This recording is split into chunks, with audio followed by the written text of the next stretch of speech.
The ashes of the black site had barely cooled before the underworld began to whisper. They called her a fluke, a trophy, a nobody who got lucky with a diamond blade.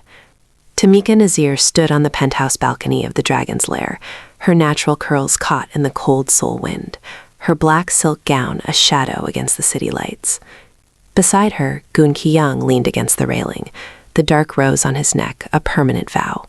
But the piece was a lie. In the reflection of the glass, a red dot danced across Ki-young's chest. The lethal calm didn't break, but Tamika felt the shift in the air. She didn't scream, she didn't tremble. She simply reached for the diamond dagger hidden in her thigh holster and stepped into the line of fire. The girl who sought sanctuary was dead. The queen was ready to rule. Please subscribe to our channel and let us know in the comments where you're watching from. Your support helps us bring these stories to life. The heavy, gilded doors of the council chamber swung open with a slow, sepulchral groan, revealing a room where time seemed to have frozen in a more brutal era. 7 men, the silver-haired architects of Seoul's underground, sat behind a crescent table of dark, polished teak. Their eyes were not welcoming. They were cold, obsidian shards reflecting the flicker of traditional floor lanterns. Tamika walked into the center of the room, the heels of her boots echoing against the stone floor like a heartbeat. She had traded her shimmering white gala dress for a structured black velvet suit that clung to her like armor, yet her natural curls still softened the sharp lines of her silhouette. Beside her, Kang Ha-yoon moved with his signature lethal calm, his presence an immovable shield, though he remained a respectful pace behind her. This was her floor to claim. "The dragon has brought a guest to the sacred table," the eldest member, Chairman Park, rasped. His voice was thin, but it carried the weight of 1,000 settled debts. A girl who sought sanctuary, now seeking a crown. In our world, Tamika Nazir, we do not recognize the heart. We recognize the blade. Tamika didn't flinch. The trembling that had once defined her was now a ghost, buried beneath the weight of the diamond-encrusted dagger she felt pressed against her thigh. "I didn't come for your recognition, Chairman," she said, her voice a low, steady chime. "I came to ensure the stability of the empire I helped defend." A ripple of quiet, dangerous amusement passed through the elders. "Defending a man is not the same as ruling a people," Park countered. He gestured to a ceremonial stone bowl in the center of the room, filled with dark, stagnant water and a single rusted iron key at the bottom. "The trial of loyalty is simple. You must retrieve the key of the inner gates, but the water is laced with a neurotoxin that will paralyze a weak heart within seconds. If you fail, Ha-yoon will be forced to watch you wither, and he will be wed to a woman of our choosing before the moon sets." Ha-yoon's hand tightened into a fist, the dark rose on his neck darkening as his pulse quickened. He stepped forward, his obsidian eyes flashing with a protective fire. "This is archaic, even for you, Park." Tamika reached out, her fingers grazing Ha-yoon's sleeve, a silent, anchor-like command to stand down. She looked at the bowl, then at the men who doubted her. She didn't hesitate. She plunged her hand into the freezing, toxic liquid, her face a mask of sharp and fragile resolve. As the poison began to sting her skin, she didn't pray for mercy. She gripped the cold iron key and pulled it into the light. "I have already bled for him," she whispered, dropping the iron key onto the teak table with a deafening clatter. "Now, tell me what else you require." The iron key still felt cold against Tamika's skin, a lingering sting of the neurotoxin, reminding her that every step in this world was bought with a price. But as she and Ha-yoon stepped out of the council chamber and into the rain-washed courtyard of the estate, the air didn't bring relief. It brought a new, chilling scent, sandalwood and expensive, bitter perfume. Standing near the koi pond, framed by the weeping willows, was a woman who looked like a shadow carved from the finest porcelain. She wore a traditional hanbok of deep charcoal silk, her hair pinned back with a silver dagger-shaped hairpin. Her eyes weren't fixed on the scenery. They were locked onto Ha-yoon with a proprietary hunger that made the sharp and fragile piece Tamika had just won feel like glass under a hammer.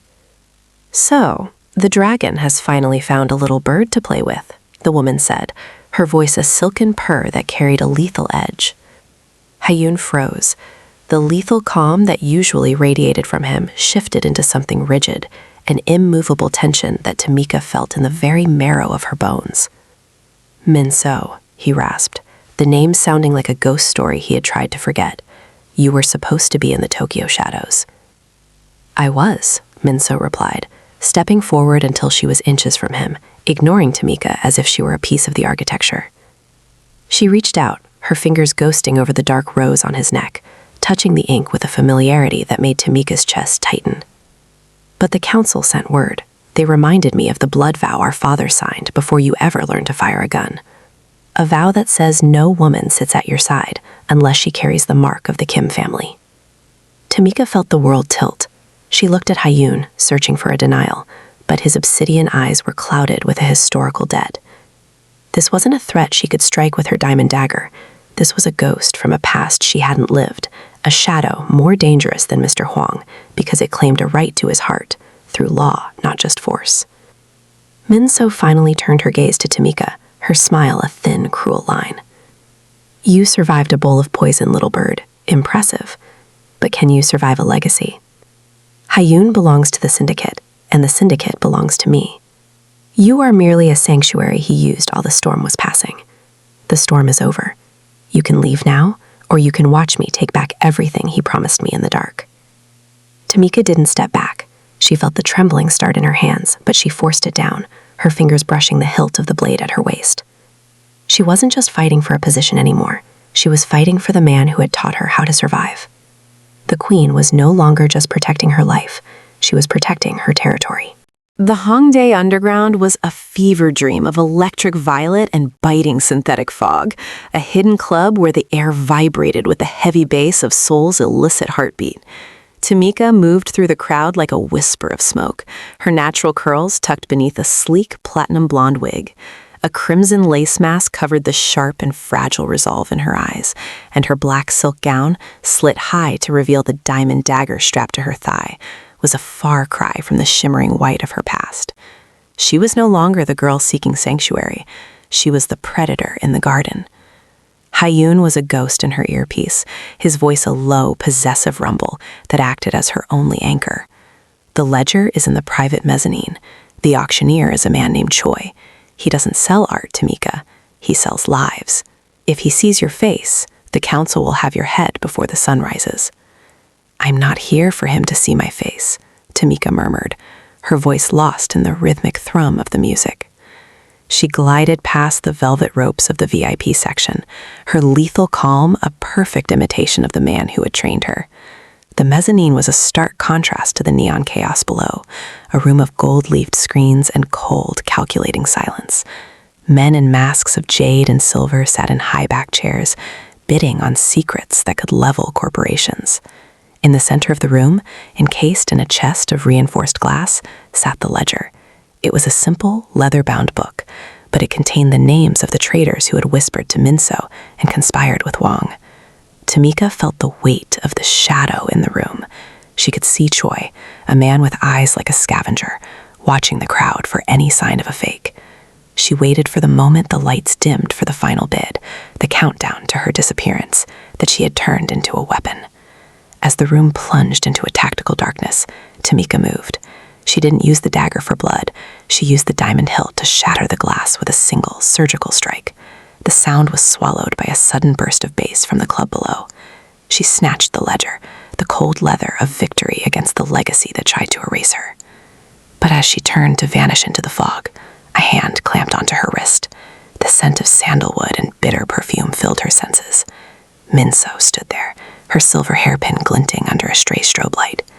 You're a good thief, little bird, Minso hissed, her grip like iron. But did you really think the dragon's past wouldn't be waiting for you in the dark? The masquerade was over. The hunt had begun. The grip on Tamika's wrist tightened, but she didn't pull away. She leaned into the tension, her lethal calm matching the icy glare of the woman from Hyun's past. Before Minso could speak another word of poison, the neon violet of the club was severed by a deafening percussive blast.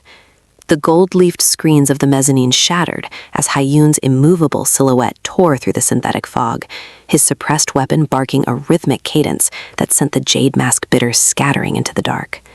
Tamika, move, his voice commanded, a low, resonant hum that cut through the sudden screams. He reached her in a blur of motion, his hand finding the small of her back and steering her toward the only exit, a narrow corridor lined with floor-to-ceiling mirrors. They burst into the Hall of Reflections, a labyrinth of silver and light, where every shadow was multiplied 1,000 times. But they weren't alone. From the kaleidoscopic depths of the mirrors, a dozen of the council's elite enforcers emerged, their blades glinting with a hungry mercurial light. Back to back, Hayun rasped, his spine pressing against hers. Tamika could feel the frantic, heavy thrum of his heart through his silk shirt, a stark contrast to the steady cold of the diamond dagger in her hand. They became a single rotating axis of destruction. Hayun was the hammer, his strikes heavy and terminal, his movements a masterclass in syndicate warfare. Tamika was the needle, weaving through the gaps in his defense with a sharp and fragile grace that had turned into something predatory. When a blade swung for Hayun's neck, the dark rose at tempting target. Tamika parried the strike with a violent diamond-edged arc, the metal singing as it bit into her attacker's forearm. The hall was a fever dream of blood and silk. Every time a mirror shattered, their reflections fractured, creating an army of ghosts fighting in a rain of silver glass. Tamika felt a hot sting across her shoulder, the black silk of her gown tearing, but she didn't falter. She was no longer the girl who trembled in the ballroom. She was the woman who kept the dragon's pulse steady. "The ledger," Hayun grunted, his elbow connecting with an enforcer's temple. "I have it," she breathed, her natural curls dampened by sweat and the spray of the shattered glass.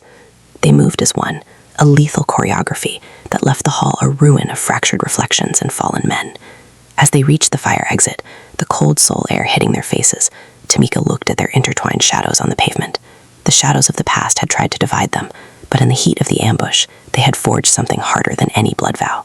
They weren't just partners. They were a singular, jagged force that the council could no longer contain. The adrenaline from the Hall of Mirrors had curdled into a cold, heavy silence by the time they reached the sanctuary of the Namsan penthouse. The ledger sat on the obsidian desk between them, a leather-bound heart ripped from the chest of the council, but the victory felt brittle. Hayun stood by the floor-to-ceiling windows, his tailored black suit torn and his white shirt stained with the silver dust of shattered glass. He didn't look at Tamika. He looked at the sprawling neon labyrinth of soul, as if he were memorizing a battlefield he was about to enter alone. "The jet is fueled," he said, his voice a low mechanical rasp that lacked his usual resonant hum. "My men will take you to a villa in Jeju.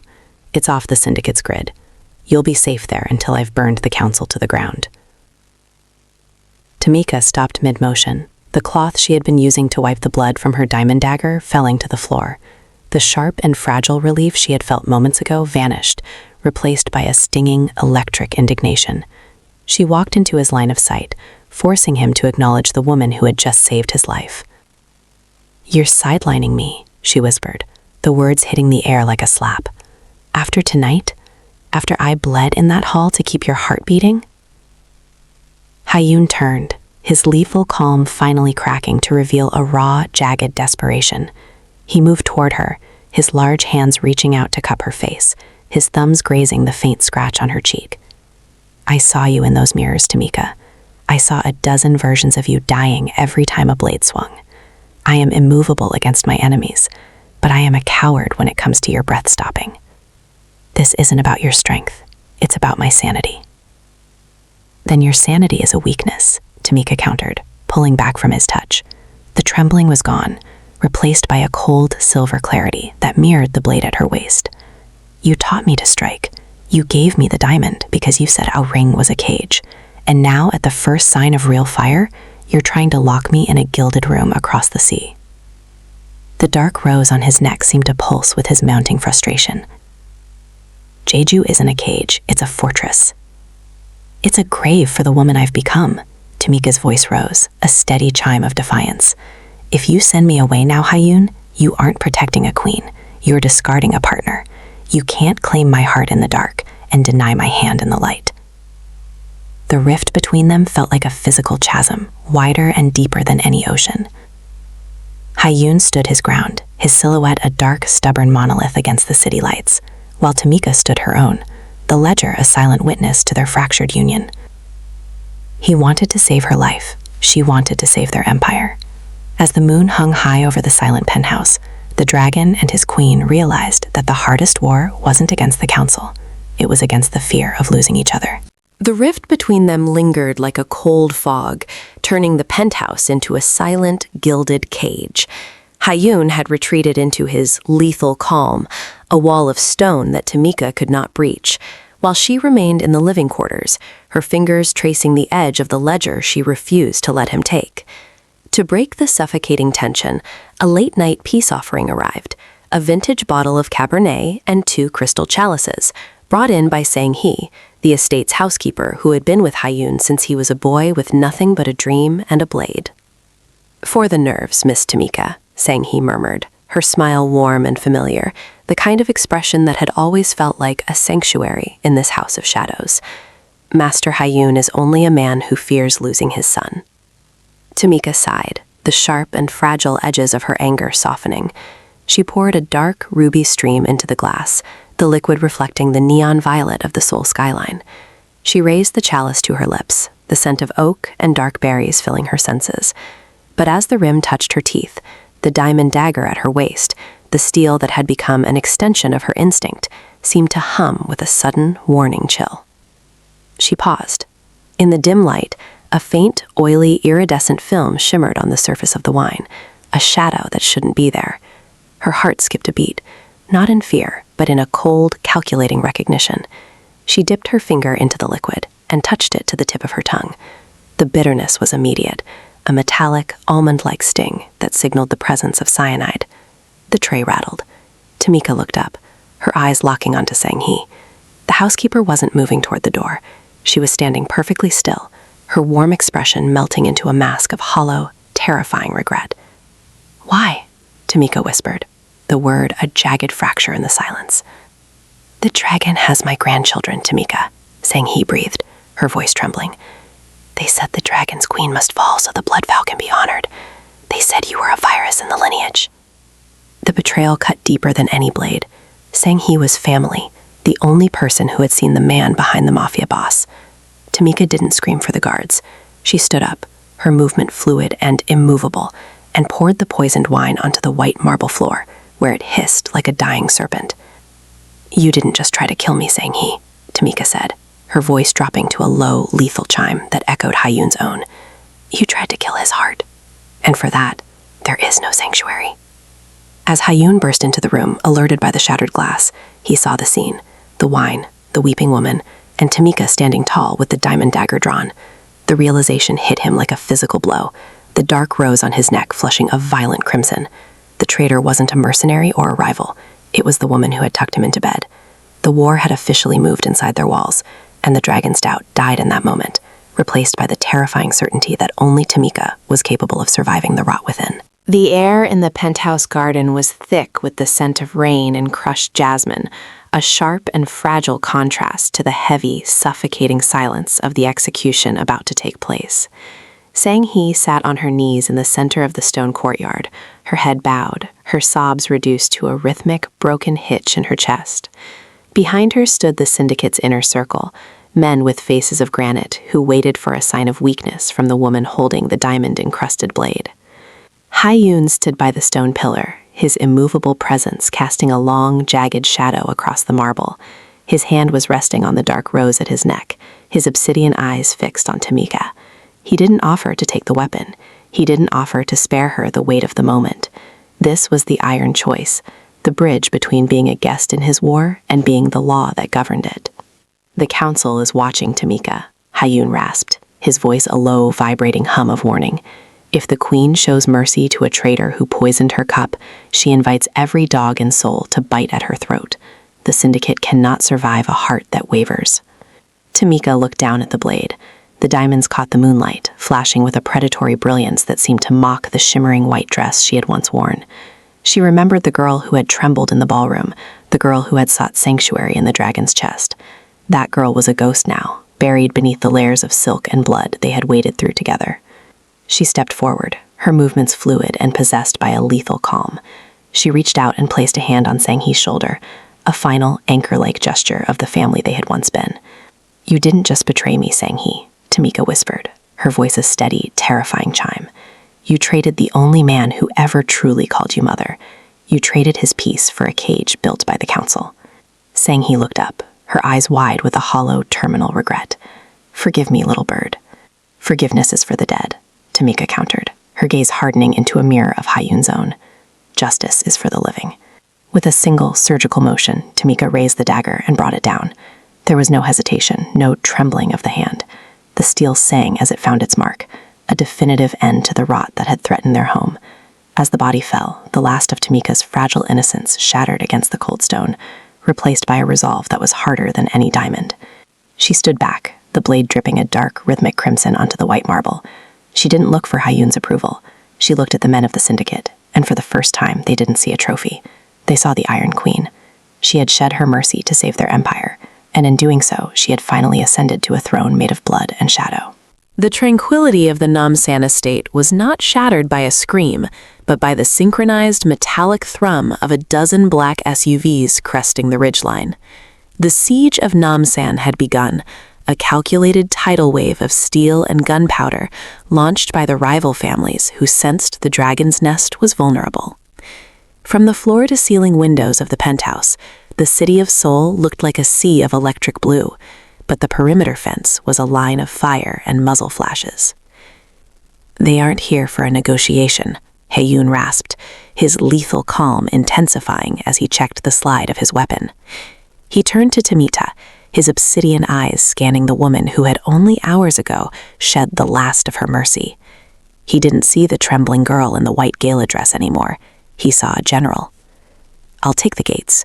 If they breach the inner courtyard, the empire falls. The gates are a diversion, Hyun, Tamika countered, her voice a steady, rhythmic chime that commanded the room.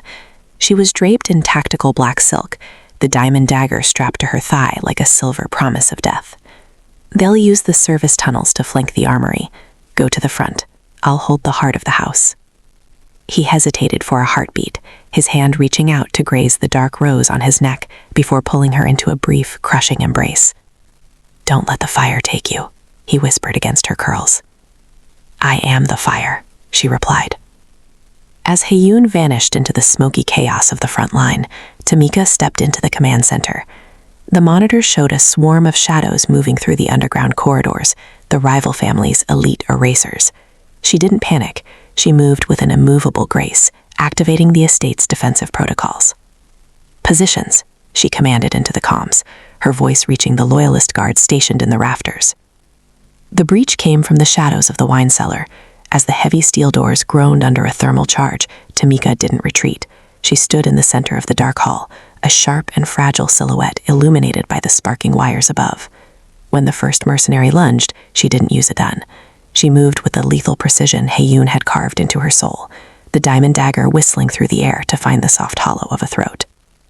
The siege turned the elegant estate into a slaughterhouse of marble and gold. While Hyun's thunderous return fire echoed from the gates, Tamika led the internal defense with a cold, surgical fury. She moved through the corridors like a ghost, her black gown fluttering in the wind from broken windows. Every strike was a testament to her ascension. Every fallen enemy was a brick in the throne she was building. By the time the sun began to bleed over the Namsan Peak, the hallways were silent, save for the rhythmic dripping of water from the punctured pipes. Tamika stood at the top of the grand staircase, her blade stained crimson, looking down at the wreckage of the families who had doubted her. She had held the heart, while the dragon held the gate. The siege was over, but the queen had only just begun to rule. The morning sun broke over the Namsan Peak in a jagged crystalline gold, casting long shadows across the scarred marble of the estate. The smoke from the siege had thinned into a pale mist, drifting over the shattered glass and the silent reminders of the night's violence. Inside the great hall, the air was heavy with the scent of ozone and iron, but the chaos had been replaced by a lethal calm that felt more permanent than any peace. At the far end of the hall, the council table had been rearranged. It no longer sat as a crescent of elderly judgment. It was now a straight obsidian line of absolute authority. 2 identical thrones of black steel and velvet stood at its head. Kang Hyun walked through the debris, his white shirt torn and stained, his immovable presence radiating a tired but triumphant power. He stopped at the foot of the dais, his obsidian eyes finding Tamika. She stood by the windows, her black silk gown tattered at the hem, her natural curls dusted with the silver ash of the conflict. She was cleaning the diamond-encrusted dagger with a slow, rhythmic precision, her movements a sharp and fragile dance of survival turned into sovereignty. "The families have retreated," Hayun rasped, his voice a low vibration that seemed to anchor the very room. "The elders are waiting in the foyer. They no longer ask for a trial, Tamika. They ask for mercy." Tamika sheathed the blade at her thigh, the metallic click sounding like a gavel. She turned to him, and for a heartbeat the trembling girl she had once been flickered in her eyes before being swallowed by the cold, brilliant fire of the queen. "Mercy is a luxury we earned last night," she said, her voice a steady, melodic chime. "Today, we give them order." Hayun reached out, his hand finding hers. He didn't lead her. They stepped onto the dais together. As they sat, the dark rose on his neck seemed to bloom against the morning light, mirrored by the black diamond ring on Tamika's finger. The doors opened, and the remaining elders entered, their heads bowed in a rhythmic, wave-like submission. They didn't see a boss and his ward. They saw a dual monarchy forged in the fire of 1,000 betrayals. "The dragon has 2 heads now," Chairman Park whispered, his voice trembling as he laid his ceremonial seal on the table. Tamika leaned forward, her hand resting on the hilt of her dagger, her gaze sweeping over the men who had once tried to drown her in a bowl of poison. Beside her, Hayun's hand covered hers, his pulse steady and anger-like against her palm.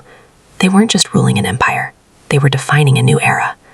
The sanctuary was gone, replaced by a throne that required 2 hearts to beat as one. In the silence of the hall, the underworld finally understood. To touch the queen was to invite the dragon's fire, and to challenge the king was to meet the queen's blade. Moral of the story: power is not found in the crown you are given, but in the battles you choose to fight for those you love. A true queen does not rule behind a king. She ensures the world is too afraid to ever make him stand alone.